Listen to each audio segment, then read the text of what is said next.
BA BSc BCom हेतु प्रवेश प्रारंभ अल इब्राहिम महाविद्यालय अमरपुर रक्षा झांसी। अधिक जानकारी के लिए संपर्क करें 9453907214।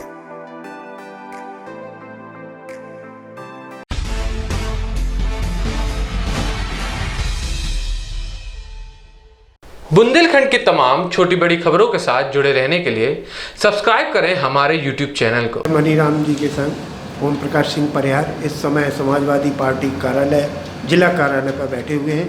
अब हम आपको समाजवादी पार्टी के जिलाध्यक्ष महेश कश्यप जी से मुलाकात करवाते हैं। उनसे उनके राजनीतिक जीवन के बारे में पूछेंगे तथा वो इस परिस्थिति में कैसे जिलाध्यक्ष बने, किन परिस्थितियों में बने, ये आइए हम उन्हीं की जवानी सुने। आइए हम सुनते हैं महेश कश्यप जी से। कश्यप जी, पहली बात तो आपको जिलाध्यक्ष बनने पर बुंदेलखंड बुलेटिन की तरफ से हार्दिक शुभकामनाएं। जी बहुत बहुत धन्यवाद। सर, आप किस परिस्थितियों में जिलाध्यक्ष बने, जबकि इस समाजवादी पार्टी में एक विशेष वर्ग के लोग जिलाध्यक्ष बनाए जाते हैं, इस बारे में थोड़ा देखिए, जहाँ तक जो आपने बात कही कि इस पार्टी में एक विशेष वर्ग के, हमसे पहले सुदेश पटेल जी यहाँ के ज़िले के अध्यक्ष थे, वो उस वर्ग से नहीं थे जिस वर्ग की तरफ आपका इशारा है। और दूसरी बात कि समाजवादी पार्टी सभी समाजों को साथ में लेके चलती है।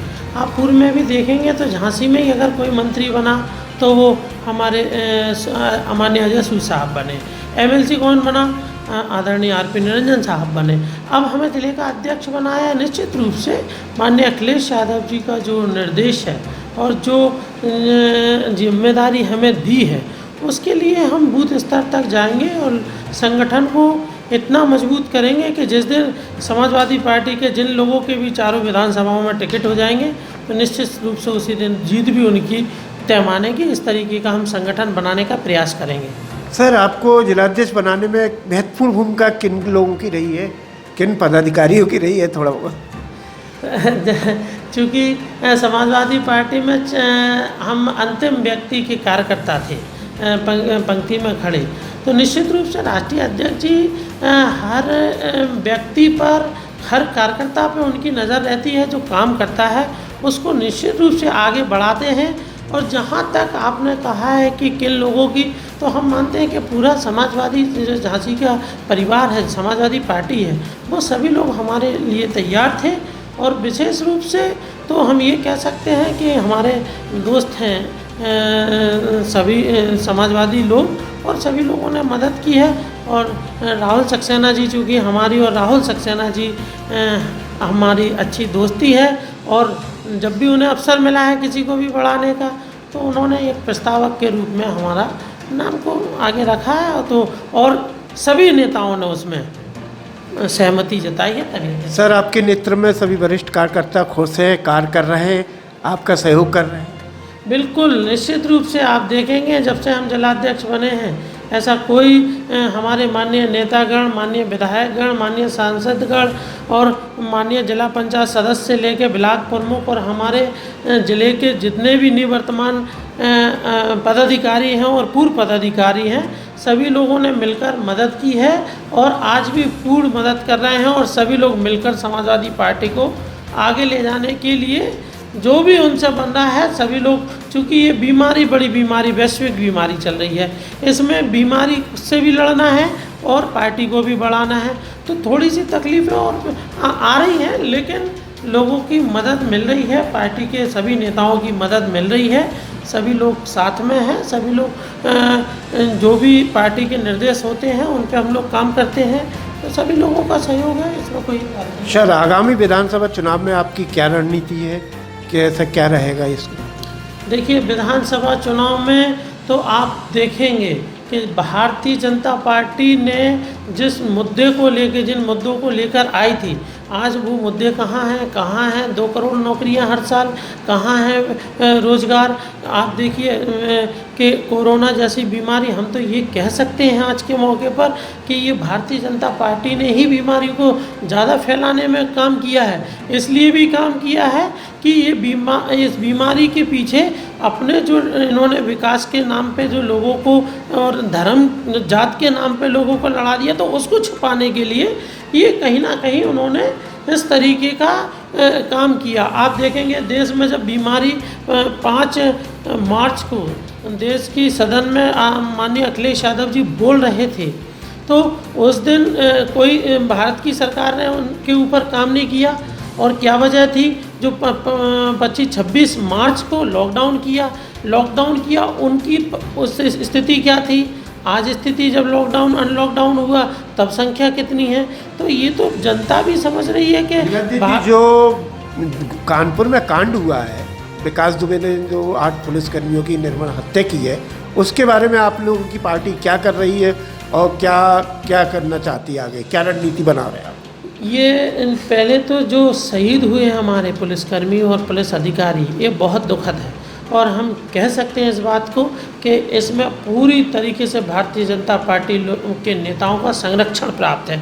आज देखिए आप, 6वां दिन है, 6 दिन हो गए हैं, 6 दिन में विकास दुबे नहीं पकड़ा गया। हम क्या कहें कि पुलिस इतना कमज़ोर है, या ये कहें कि पुलिस को काम नहीं करने दे रहे हैं? ये दोनों चीज़ें चूँकि एक दूसरे से कनेक्टेड हैं, तो ये बहुत अच्छी तरीके से।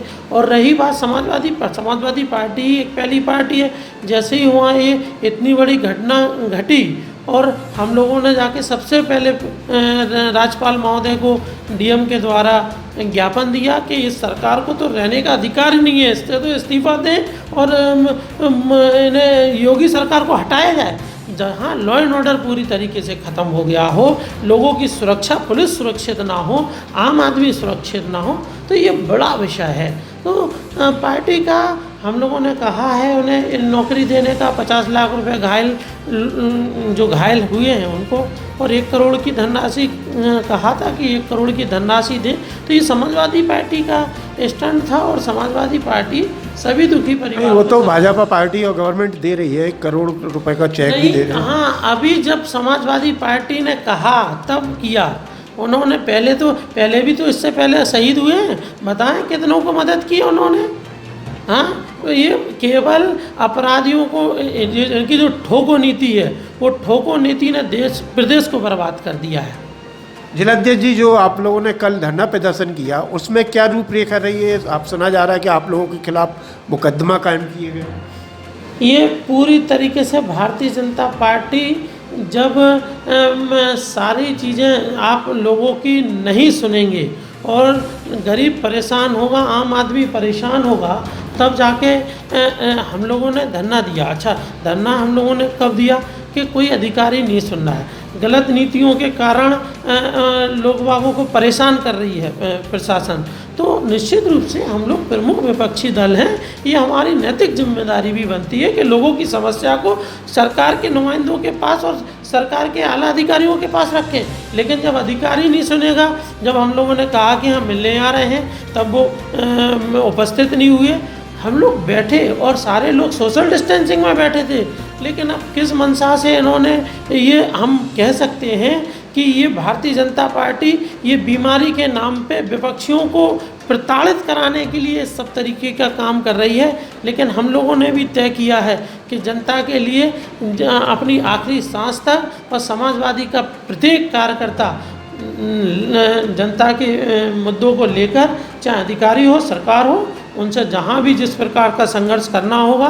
समाजवादियों का पार्टी का तो इतिहास है, संघर्षों से हम लोग आए हैं और संघर्ष की रास्ता हम लोगों को आगे बढ़ाने का काम करता है। तो निश्चित रूप से हम लोग संघर्ष के रास्ते पे आगे बढ़ेंगे और जनता का सहयोग भी मिल रहा है। हम आपको कह सकते हैं आज के मौके पर कि 2022 में माननीय अखिलेश यादव की सरकार बन रही है। लोग चाहते हैं सरकार को बदलना और लोगों का मन है, इसलिए भारतीय जनता पार्टी पूरी तरीके से तिलमिलाई हुई है।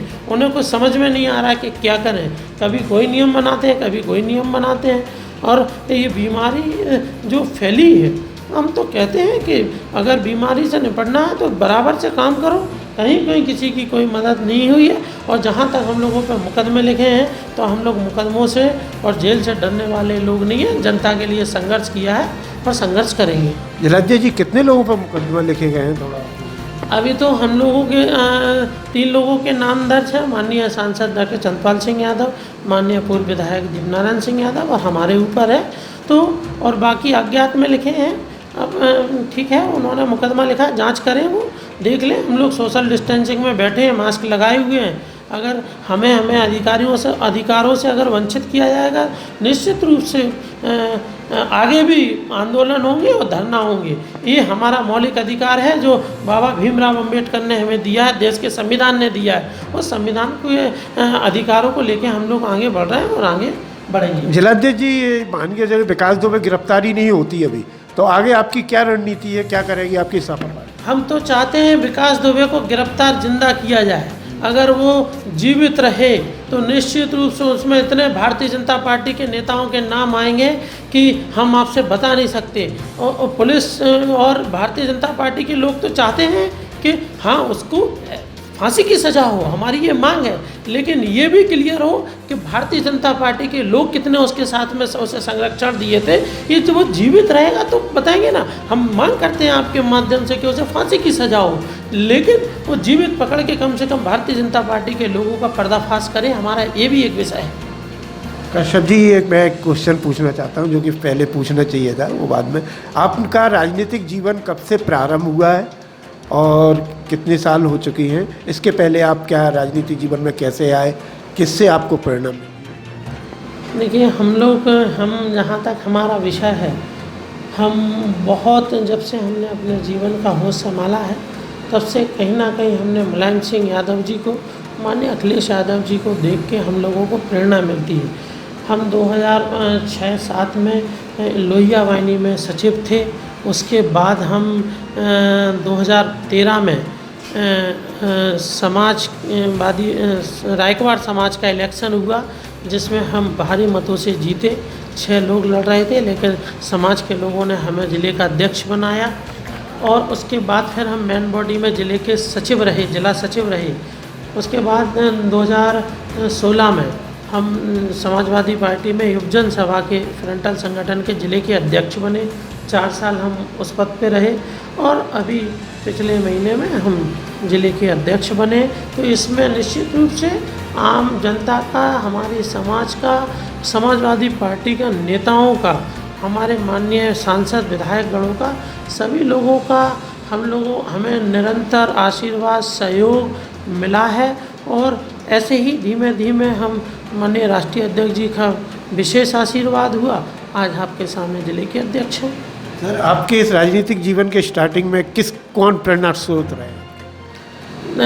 राजनीतिक जीवन में प्रेरणा स्रोत अगर आप देखेंगे तो हमारे अखिलेश यादव हैं, क्योंकि हमने माननीय मुलायम सिंह यादव जी को देख के राजनीति चालू की थी।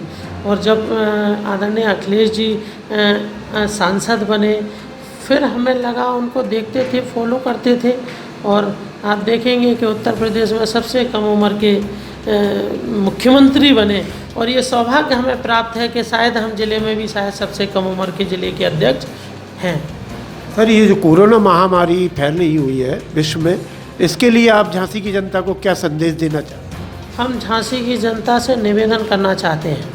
निवेदन ये करना चाहते हैं कि बहुत ज़रूरी काम से निकले, क्योंकि सरकार पूरी तरीके से विफल हो गई। और अगर अब इस बीमारी को कहीं रोक कोई सकता है तो वो आप और हम रोक सकते हैं। तो झांसी की जनता से हमारा निवेदन है कि आप बहुत ज़रूरी काम से निकलें और सैनिटाइज़र का उपयोग करें, बार बार हाथों का धोएं, सोशल डिस्टेंसिंग रखें, मास्क का ज़रूर प्रयोग करें, क्योंकि ये सरकार के द्वारा फैला दी गई बीमारी। ये जब बीमारी, हमने कहा, पहले भी कहा है कि बीमारी जब 5 मार्च को रोक देते तो देश में 30 में केवल कोरोना के मरीज़ थे। लेकिन क्या वजह थी? इस बीमारी को जो फ्लाइट से आई है, जो हवाई जहाज़ से आई है, उसको देश की सरकार ने और प्रदेश की सरकार ने ट्रेन और बस से ले जाके गाँवों में पहुंचा दी, जिसके कारण बड़ा नुकसान गरीब और आम जनता का हो गया। आप देखिए लोगों के रोज़गार ख़त्म हो गए इस महामारी में। मिडिल क्लास फैमिली पूरी तरीके से परेशान है। गरीब तो ठीक है, किसी ना किसी से मदद ले सकता है, जो लेकिन जो मिडिल क्लास के लोग थे वो बड़ी लेवल पे बहुत बुरी तरीके से परेशान हैं। तो हम जनता से निवेदन और प्रार्थना करते हैं कि अभी कुछ समय अपने घरों में रहें, सुरक्षित रहें और बहुत ज़रूरी काम से ही घर से बाहर निकलें। जिलाध्यक्ष जी, इस महामारी में आपका क्या सहयोग रहा पे? हमने, आप देखेंगे जब जैसे ही लॉकडाउन लगा तो कई मीडिया के साथियों ने हमारी फ़ोटो, हमारी वीडियोस वायरल हुए हैं। आपने देखा जब प्रवासी मजदूर अपने गाँव को लौट रहे थे, हमारी राष्ट्रीय अध्यक्ष ने कहा कि कोई जो भी कार्यकर्ता हमारे जो जहाँ हैं, जिस परिस्थिति में हैं, वो अपनी क्षमता के अनुसार जो मदद प्रवासी मजदूरों की या जो गरीबों की मदद कर सकता है, तो हमने वो प्रयास किया है। कई सारे हमारे वीडियोस वगैरह हैं। पहले 26 मार्च से लेके हम लोगों ने निरंतर प्रयास किया है लोगों की मदद करने का, और आगे भी पूरा विश्वास दिला सकते हैं जो हम लोगों से मदद होगी, समाजवादी पार्टी पहले भी मदद की और आगे भी मदद करेगी। ये हमारे समाजवादी पार्टी के जिलाध्यक्ष श्री महेश कश्यप जी थे। महेश कश्यप जी, जो आपने बुंदेलखंड बुलेटिन के लिए समय दिया उसके लिए बहुत बहुत धन्यवाद। बहुत बहुत धन्यवाद आपका।